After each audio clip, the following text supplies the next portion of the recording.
tadi kita sudah menentukan fasa ya, kita tahu kalau fasanya itu korundum. Kita juga sudah sebagai identitas materialnya ya, kita juga sudah merefinement tadi. Lalu kita sudah mendapatkan nilai despacing ya yang ini. Dimana despacing ini sebagai data dasar gitu ya, atau jarak antar bidangnya gitu. Lalu kita juga sudah mendapatkan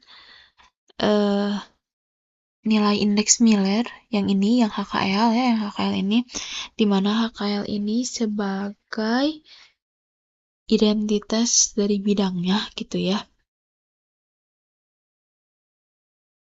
Lalu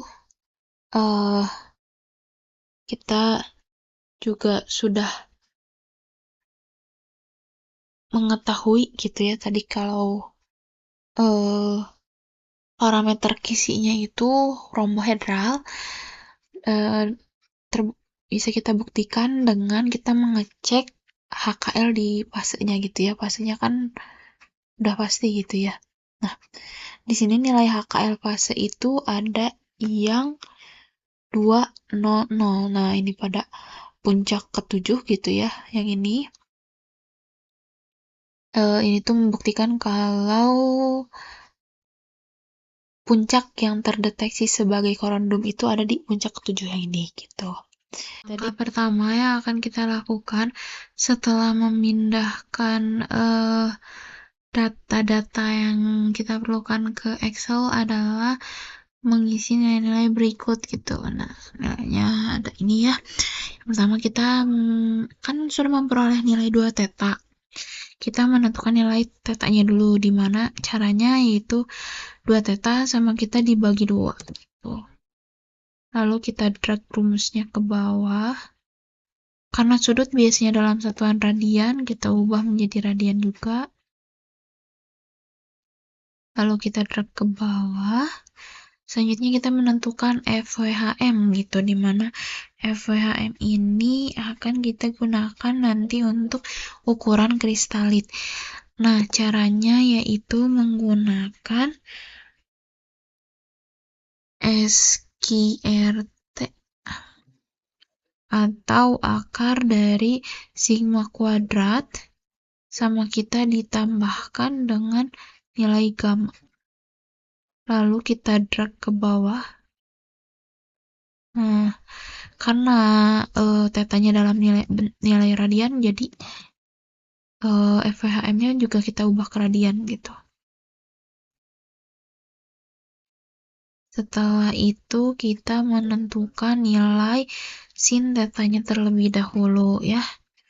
Kita ke nilai sin teta yang radian tentunya gunakannya. Lalu kita blok ke bawah. Lalu kita menentukan nilai beta cos theta, di mana nilai beta cos theta ini adalah nilai radian gitu ya, sama kita dikali dengan cos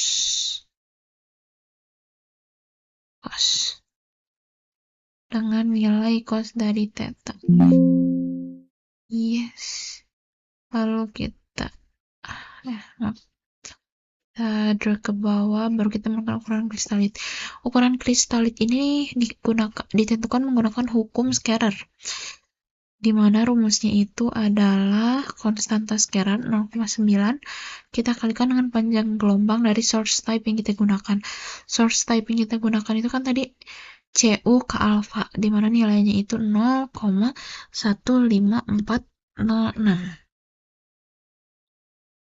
15406. Lalu kita bagi dengan nilai beta cos theta.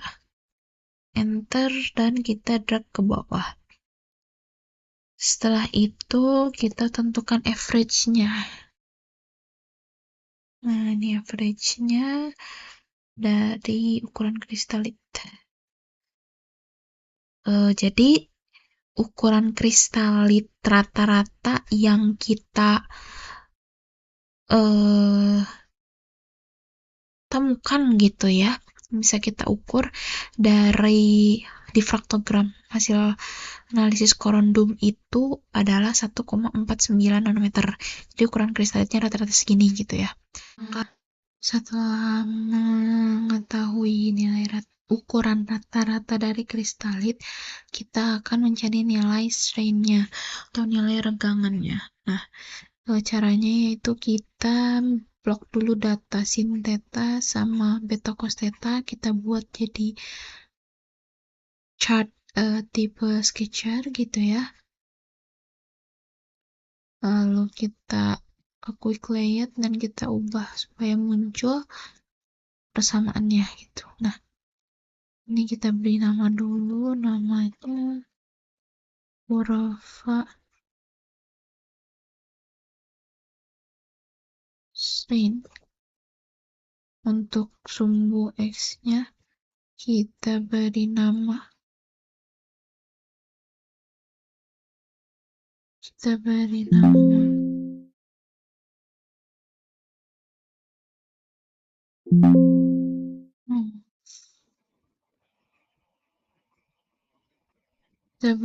sin theta, sedangkan untuk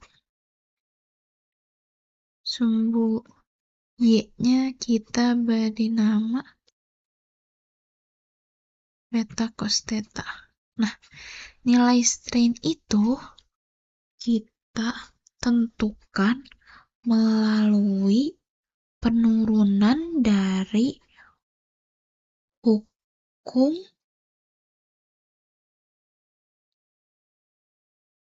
Williamson-Hall.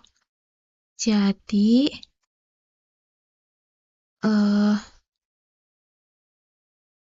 rumusnya itu menggunakan persamaan beta cos theta sebagai Y sama dengan 4 epsilon dikali sin theta ditambah K dikali lambda per D. Nah, di mana 4 epsilonnya itu dari sini nih ya, jadi Y-nya ini adalah beta cos theta, ininya 4 epsilon, X-nya sin theta, dan ininya adalah K lambda per D gitu. Karena kita mencarinya itu strain atau epsilon, jadi kita bisa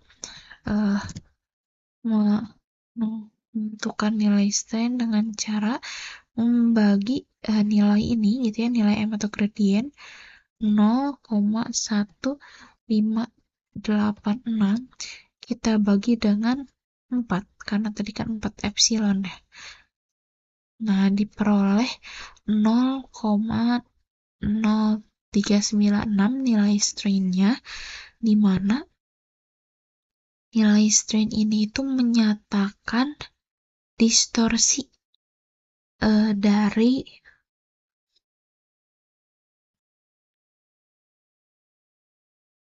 dari puncak difraksinya. Kalau diubah ke dalam nilai persen gitu ya, kita kalikan dengan persen,